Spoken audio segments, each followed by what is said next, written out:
Natsu and Zeref's story.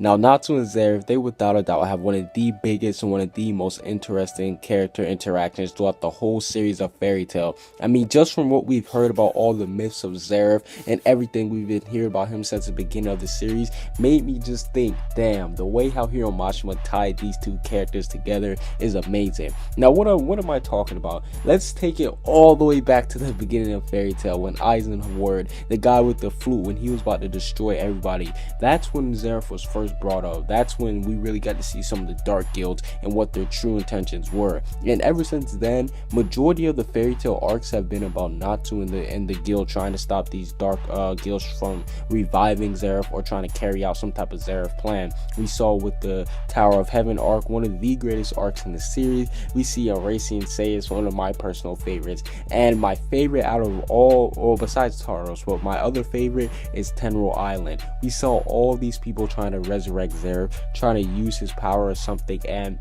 I think that's just amazing because little do we know, all the systems like the revival system, that was all used towards Natsu.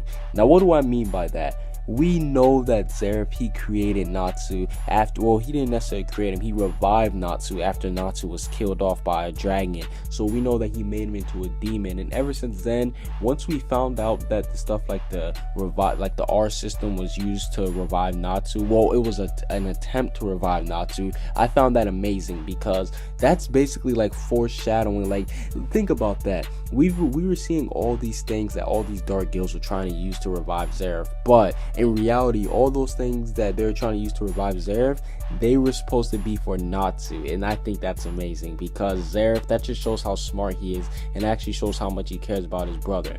Now, back to what I said about the Tenro Island arc. When we saw Natsu and Zeref's first encounter, that was amazing because back then nobody knew what was going on. We saw Zeref, he was just walking around, he was just killing things without, like, he wasn't even trying to kill things, he was just being so epic. And then when he ran into Natsu, we just saw him crying and everybody was like, whoa, what the hell? Me personally, I made a couple jokes saying, okay, maybe he's in love with Natsu or something, it's love on first sight, that's why he's crying. So I found that funny, but at the same time, it was so weird because why would he be crying? Later down that arc, we saw that nobody was able to touch Zeref except for Natsu, so that was another mystery. A lot of people thought that it was due to the scarf because the scarf did turn black once he did touch it, but we know that's not the case. Now, fast forward to the Tartaros arc when Zeref and Natsu met and when Zeref froze time. That's when we started to drop a little bit more knowledge. He was basically telling him that, yo, END is a fire demon, Dragneel couldn't kill him. And to be honest, I'm not trying to toot my own horn, but back when I had my other channel, I don't know if a lot of you guys know about that, but I actually called the theory about Dragneel and Zeref being friends. So that's actually cool, or at least them having some type of connection. We know that Zeref, he cared for Natsu a lot, and I think that the fact that Zeref said that even Dragneel couldn't kill him, that showed that Natsu was END, because Dragneel loved Natsu. There's no way he's gonna kill him off just because he's a demon. That's just simple. So when Zeref dropped those hints back in the Tartaros arc, that was amazing. And then at the end of the Tartaros arc, when Zeref told Natsu, you have to overtake the END Eterius Natsu Dragneel, that was amazing. That's one of the biggest plot twists ever in Fairy Tail, so that was dope.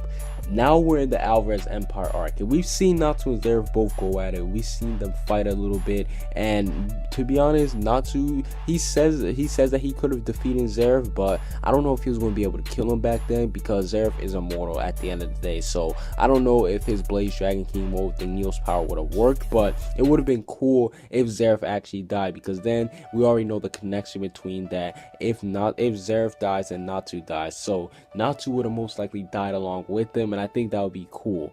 But there's also been one thing that I've been thinking about. Even though these two have an amazing connection, they have one of the greatest connection, what will happen after this arc is done? We know that Natsu and Zeref, they're going to have to fight at some point, and I know there's a huge theory going around that Zeref, he has his lifeline connected to Natsu. Me personally, I don't believe that, because I don't think that I don't think that if Natsu dies, Zeref will die too, because look at it like this: Zeref created Natsu, so if anything it should just be Natsu depending on Zeref. We've seen Zeref, he lost a whole bunch of strong demons in the past, so I don't think that if Natsu gets hurt or if he dies or something, Zeref would be affected at all. So I don't necessarily believe in that theory, but there is one thing that I do believe in. There is a possibility that after this whole arc is done, Zeref may turn good. Now look at it like this: maybe at this point Natsu, yes, they're in the middle of a war, and Natsu, he recognizes that Zeref is his enemy. But what if throughout the war Natsu thinks, you know what, maybe this guy is the reason, maybe I should actually forgive this guy because he is the reason why I'm alive. Zeref, he is basically the person who gave Natsu life. So what if Natsu has some change of heart throughout the war? Now what would that mean? I don't mean that Zeref would actually turn his back on the Spriggan 12. Obviously, if Zeref did turn good, it would have to occur at the end of the arc where all the Spriggan 12 members will be defeated and it will just be Zeref left. And at that point, I think it'll be cool because it could be setting up for future arcs.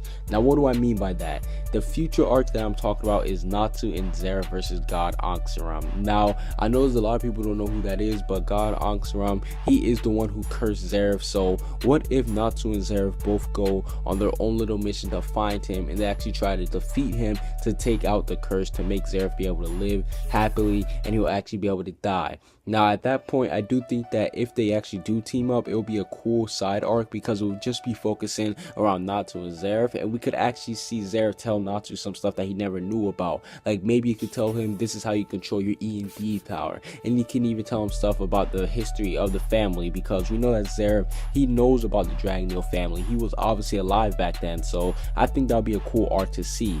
But overall, what do you guys think about the connection between Natsu and Zeref? And would you want Zeref to turn good? And on top of that, would you like to see him team up? Comment what you guys think down below. Subscribe if you haven't. Peace out.